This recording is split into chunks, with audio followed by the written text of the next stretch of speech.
코로나 블루라는 말은 정말 많이 들어보셨죠?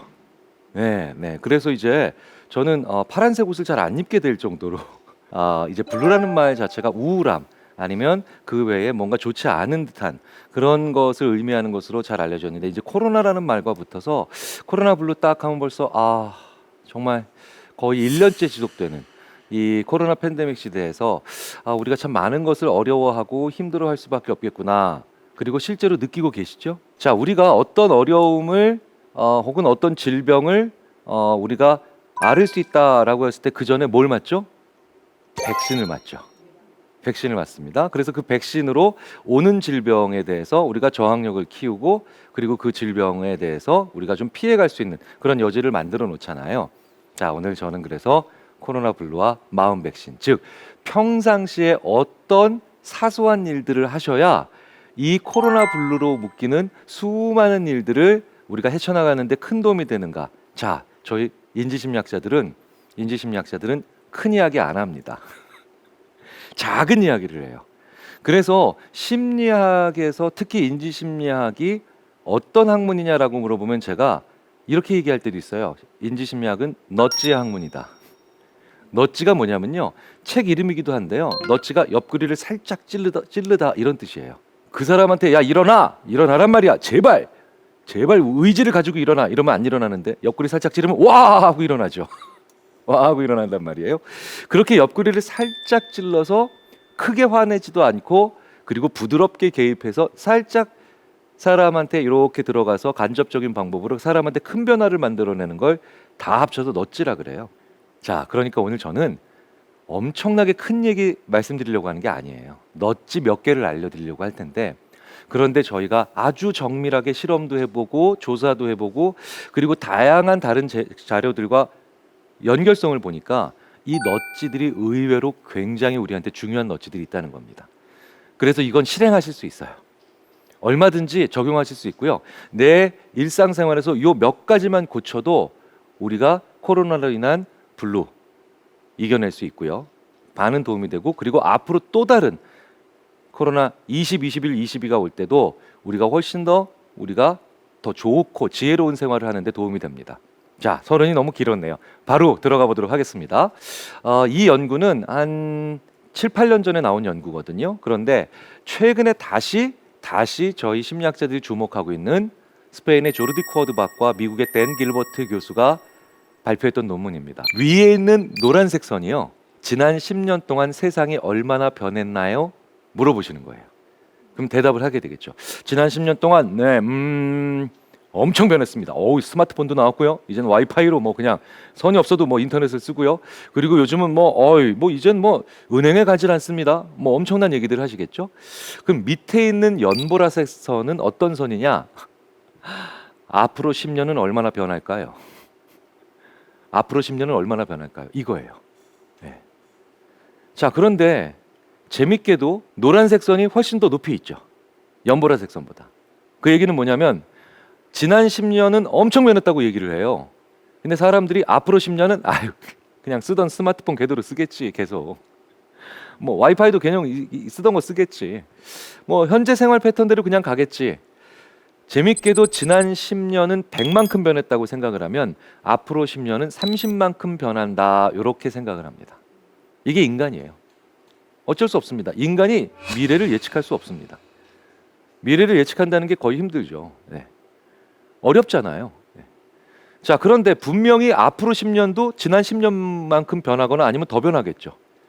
생각해 보세요. 나의 인생을 잘 생각해 보시면 10대 때 기술의 발전과 제가 20대 때 기술의 발전과 30대의 기술의 발전을 보면 항상 10대보다 20대 때 더 많이 발전했더라고요. 30대 되니까 엄청 변했더라고요. 바로 지난 10년간인 40대에는 세상이 완전히 뒤바뀐 것 같아요. 근데 재밌게도 저 그래프에서 X축에 뭐라고 써 있죠? 에이지, 그러니까 연령. 왼쪽일수록 10대, 20대죠. 오른쪽으로 갈수록 50대, 60대죠. 자, 나이가 들면서 기울기가 떨어져요. 3대 1의 정도의 비율로 지난 10년은 엄청 변했어. 그런데 앞으로 10년 잘 안 변할 거야. 이렇게 생각하는 그 3대 1의 비율은 그대로 유지가 되는데 문제는 기울기가 떨어지고 있다는 거예요. 기울기가. 그러니까 뭡니까? 자, 지금 50대인 60대인 분들 지금 벌써 기분 나빠지기 시작하셨는데 네. 그러실 필요 없습니다. 네. 일단은 추세만 그렇다는 뜻이에요. 어쨌든 추세는 50대, 60대, 70대가 가면 지난 10년 안 변했어. 앞으로 10년은 절대 안 변해. 이렇게 얘기한다는 겁니다. 자, 그러면 10년 전에 혹은 3년 전에 이런 얘기를 우리가 들었겠죠. 제가 존경하는 최재천 교수님, 이화여대 석좌 교수이신 최재천 교수님이 잠깐만 이런 식으로 자연을 마구 파헤치고 이런 식으로 계속 개발에만 집중을 한다면 분명히 우리 인류는 핵전쟁이 아니라 바이러스에 의해서 정말 큰 고초를 겪을 거야 라고 얘기하셨는데 60년을 무탈하게 지내신 분들이 단 20년 무탈하게 지낸 세대보다 더 그런 일 없을 거고 우리가 살아가는 대로 계속 그 삶이 계속될 거라고 생각하실 가능성이 컸겠죠. 재밌는 건 누가 가장 이 상황을 예측을 못했는가를 살펴보면 생각해보면 나이든 오히려 경험 많은 세대, 저 같은 기성세대가 오히려 이게 더 당황스럽고 그리고 이 사태를 더 뭡니까? 예측하지 못했을 가능성이 큽니다. 실제로 자연을 이렇게 파괴하고 자연이 이렇게 많이 개발되면 바이러스가 우리 인류를 얼마든지 해칠 수 있고 지금까지의 삶과는 완전히 다른 우리를 궁지로 몰아넣을 수 있어요 라고 얘기하면 저 같은 50대나 저보다 10년 선배인 60대, 70대인 분들은 참 별 걱정을 다 하네 이렇게 나왔어요. 그런데 10대, 20대 이 친구들은 바로 집에 가서 그날 저녁에 인터넷을 통해서 그런 재난 영화 그런 바이러스 영화를 보면서 진짜 조심해야 되겠다 이런 생각을 할 수 있다는 거죠. 자, 저는 어린 세대가 더 지혜롭다는 말씀을 드리려고 하는 건 아닙니다. 하지만 오히려 젊고 어리기 때문에 미래 변화를 더 제대로 예측할 수 있다는 거죠. 우리가 항상 경험이 많다고 해서 더 모든 걸 잘 예측하는 건 아니에요. 그런데 재밌는 건요. 이건 평균적인 추세잖아요. 평균적인 추세인데 50대, 60대, 70대인데도 20대나 30대에 있는 지점에 와 있는 분들도 계세요. 아니, 그러지 말고 그냥 지난 10년은 하나도 안 변했는데 미래 10년은 엄청 변한다고 생각하는 사람은 어때? 그러면 좀 정상인이 아닐 것 같은 느낌이 들지 않으세요? 아니, 지난 10년에 아무것도 안 변했는데 미래만 변해. 이건 좀 이상하거든요. 그러니까 그거는 조금 문제가 있다고 볼 수 있죠. 그런데 50대, 60대, 70대인데도 20대, 30대 지점에 와 있는 분들이 계세요. 이런 분들이 어떤 분들입니까? 당연히 미래가 많이 변한다고 대비할 수 있는 분들이죠. 어떤 분들인가 봤더니요. 요약하자면 죄송합니다. 너무 옛날 분일 수도 있는데 히딩크 기억나세요? 히딩크형 인간이라고 저희들이 부릅니다. 아직도 가지고 싶은 게 많은 분들, 아직도 경험해보고 싶은 게 많은 분들, I'm still hungry. 이런 분들이 미래가 당연히 더 많이 변해야 되겠죠. 미래가 하나도 안 변한다면 그러면 내가 가지고 싶은 게 많은데 미래가 하나도 안 변한다면 그러면 내가 바라는 그런 장면들이 나오기 어려워지잖아요. 그래서 제가 항상 나이가 좀 있는 기성세대인 분들에게 이런 말씀 하지 말라고 꼭 부탁드려요. 근데 저도 이제 이 얘기를 하기 시작해요. 이러면 안 되는데. 저희 부모님도 이런 얘기 가끔 하시거든요. 그러면 제가 아버지, 어머니 절대 그런 얘기 하지 마세요. 네, 난 이제 바라는 게 없다. 나 이제 바라는 게 없단다. 사람이 바라는 게 없으면요, 미래에 대한 예측력과 대응력이 떨어져요. 그래서 나는 이제 바라는 게 없다 이러시면 안 됩니다. 나는 아직도 바라는 게 많다 이렇게 얘기하셔야 돼요. 실제로 소망이 없는 사람처럼 삶의 의미가 없는 사람은 없습니다. 자, 그렇다면 계속해서 바라고 원하는 게 많고 그 다음에 소망하는 게 많은 사람이 되려면 어떻게 해야 되느냐? 저는 오늘 제 강의 마지막 부분에서 그 말씀을 드리겠죠. 그런데 그렇게 바라고 소망하는 게 있는 사람들이 실제로 절망해도 자살률이 떨어집니다. 제가 예전에 다른 강의에서도 말씀을 드렸어요. 우리 인간은 절망감보다 무망감 때문에 더 많이 스스로 생을 마감하는 가슴 아픈 결과에 도달한다. 절망은 좋아하는 게 있고 그 다음에 소망하는 게 있는데 그걸 추구하는 과정에서 꺾인 거죠. 그런데 무망은 좋아하는 게 없는 분들이에요. 내가 뭘 바라는지, 무엇을 원하는지에 대한 생각 자체를 하실 수 없는 분들이죠. 이런 분들이 어떤 분들인지 아세요? 바보 같은 분들이 절대로 아니죠. 이런 분들이 항상 어렸을 때부터 어른스럽다는 얘기를 들었고, 그리고 책임감이 굉장히 많았으며 자기 역할에 충실한 삶을 살았는데 그것만 한 거예요. 바라고 좋아하고 소망하는 게 없었던 삶을 살았던 거죠. 그런 분들이 너무 억울하게도, 너무 안타깝게도 인생의 끝에서 무망감을 느끼십니다. 그런데 무망감과 같이 동반되는 게 바로 미래가 안 변한다 라고 해서 적응력이 떨어지는 거예요. 자, 그러니 바라는 게 많으셔야 됩니다. 좋아하는 게 많으셔야 돼요. 그래서 오히려 그런 분들은 이 코로나 팬데믹에 들어오니까 오히려 아이고 이런 일도 일어나는구나, 이게 이상하지 않을 수 있고요. 그리고 얼마든지 일어날 수 있는 일이니 다음엔 또 이게 끝나면 어떻게 살아야 되에 대한 또 다른 희망을 만들어내시는 겁니다. 자, 그런데 이렇게 60대인데도 20대의 지점에 와 있는 분들이 있는 반면 30대나 20대인데도 60대의 지점에 가 있는 분들이 있다는 게 또 재밌죠. 그런 분들이 누군지 아세요? 저희들이 연구해 보면 참 재밌게도 직전에 크게 성공한 사람들이에요.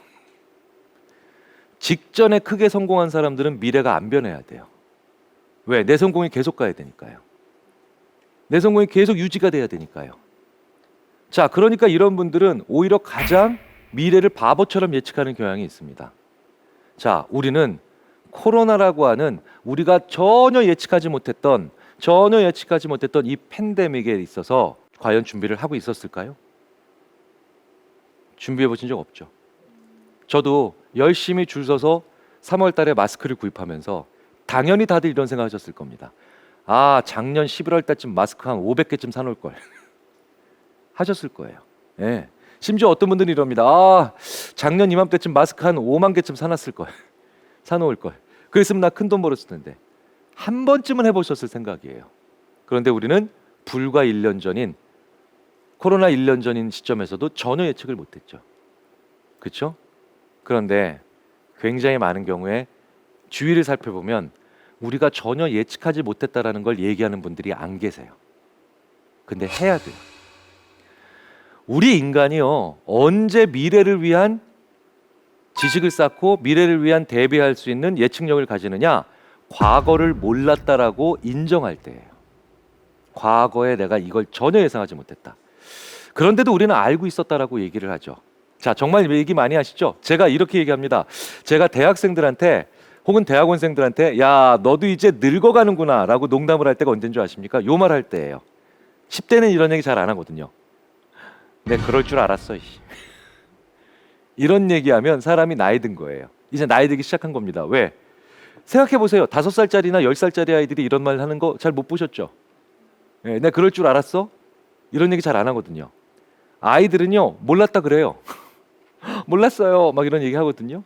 근데 왜 어른들은 이런 얘기 자꾸 하는지 아십니까? 자, 이게 다 이유가 있죠. 그리고 이 말을 하지 않음으로 인해서 우리가 얼마나 미래에 대해서 앞으로 또 다르게 벌어질 수많은 일들에 대해서 얼마나 잘 대응할 수 있는가가 이제 결정이 납니다. 코로나의 첫 번째 교훈을 지금부터 말씀드릴게요. 그러기 위해선 내 그럴 줄 알았어라는 말을 우리가 왜 하는지 한번 생각을 해봐야 되죠. 자, 제가 어떤 공원에서 엄마와 유치원생 정도 되는 남자아이가 엄마와 같이 놀러 온 걸 봤습니다. 이제 둘이서 놀러 왔는데 한 10m 앞에서 아이가 행복하게 놀고 있어요. 엄마는 당연히 너무나도 행복하게 또 그 모습을 보고 있죠. 그런데 이제 저녁 먹을 시간이 다 됐는지 엄마가 부르세요. 경일아, 이제 저녁 먹어야 되니까 집에 가자 라고 얘기를 하십니다. 그러니까 아이가 네 엄마라고 한 10m 앞에서 엄마 쪽으로 달려오죠. 한 5m쯤, 절반인 5m쯤 다가왔을 때 5m 앞에서 꽈당 하고 넘어졌어요. 무릎에 약간 생체가 났더라고요. 뭐 크게 피가 철철 나는 정도는 아니지만 엄마가 놀라셨겠죠. 당황하셨겠죠. 그래서 그 엄마는 나머지 5m를 달려와서 아이를 딱 잡고 아파서 지금 울고 있는 애 엉덩이를 때리면서 너 그렇게 조심성 없이 달려오더니 내 그럴 줄 알았어 라고 막 엉덩이를 때립니다. 내 그럴 줄 알았어. 몰랐었죠? 몰랐어요. 알았으면 자기가 5m 앞에 와 있어야지. 모니터 앞에 와 있어야 되죠. 그런데 왜 내 그럴 줄 알았어라고 얘기합니까? 내가 어른이니까, 내가 부모니까, 내가 더 나이 많은 사람이니까 이 사실을 몰랐다는 사실이 당황스럽고 이 사실을 몰랐다는 것에 더 큰 죄책감을 느끼죠. 그러니까 나의 당황스러움 그리고 나의 놀람을 보여주기가 싫은 거예요. 그래서 자기도 모르게 내 그럴 줄 알았어 라고 얘기를 해버리는 거죠. 하지만 몰랐어요. 그런데 문제는 내 그럴 줄 알았다라고 하는 부모님과 이렇게 자기의 당황함을 표시하지 않으려고, 혹은 이런 부모님도 계시겠죠. 어이구, 야 몰랐다, 네가 넘어질 줄 몰랐네, 아유 엄마도 몰랐어 라고 하는 부모님과 이후에 다시 놀러 올 때, 이 공원에 놀러 올 때 행동의 차이가 일어날 가능성이 높다는 거예요. 내 그럴 줄 알았어 라고 하는 부모님은 계속해서 아이를 10m 전방에 계속 놓고 너 조심해, 너 조심히 놀아야 돼 라고 계속 얘기합니다. 그런데 몰랐다라고 얘기한 사실을 우리 이제 요즘 많이 쓰는 말로 쿨하게 인정하고 자기의 당황스러움을 부끄러워하지 않고 계속해서 보여줬던 부모님은 5m 앞에서 기다릴 가능성이 커요. 더 많은 준비를 한다는 거죠. 우리가 몰랐던 사실을 알았다라고 얘기하는 것과 그 다음에 몰랐던 사실을 정말 몰랐다라고 인정하지 않는 이런 척하는 것 있죠. 척하는 자세는 미래 변화에 오히려 더 계속해서 대비하지 않도록 만듭니다. 그래서 저와 잘 아는 보험 설계 하시는 분들이 그런 얘기 많이 하시죠. 어떤 얘기 많이 하시는 줄 아세요? 척하는 고객은 원하지 않고 필요하지도 않는 보험을 잘 구입하더라. 자기도 모르는 사이에. 보험은 중요한 상품입니다. 필요한 상품이죠. 그런데 보험이 중요한 상품인데도 사실 필요한 보험은 중요하지만 불필요한 보험 많이 구입해 보신 적 있으시잖아요. 저도 꽤 있어요. 그런데 그렇게 보험이 원하지도 않는, 필요하지도 않는 보험이 언제 판매되는가를 보면 의외로 꽤 많은 경우가 이렇습니다. 고객님, 우리나라 남성 30%가 70대가 되기 전에 5대 암 중에 하나에 걸리는 거 아시죠? 몰랐잖아요. 근데 이때 몰랐다라고 얘기하기가 싫어서 그럼요, 알죠. 네. 이때가 보험이 팔리는 순간이라는 거예요. 왜냐하면 이러면 더 이상 우리나라 남성 30%가 70대가 되기 전에 5대 암 중에 하나에 걸린다는 사실을 더 이상 설명 안 해도 돼요. 그냥 그거는 이제 다 인정하고 양쪽 모두 지식으로 혹은 정보로 다 해놓고 넘어간다는 뜻입니다.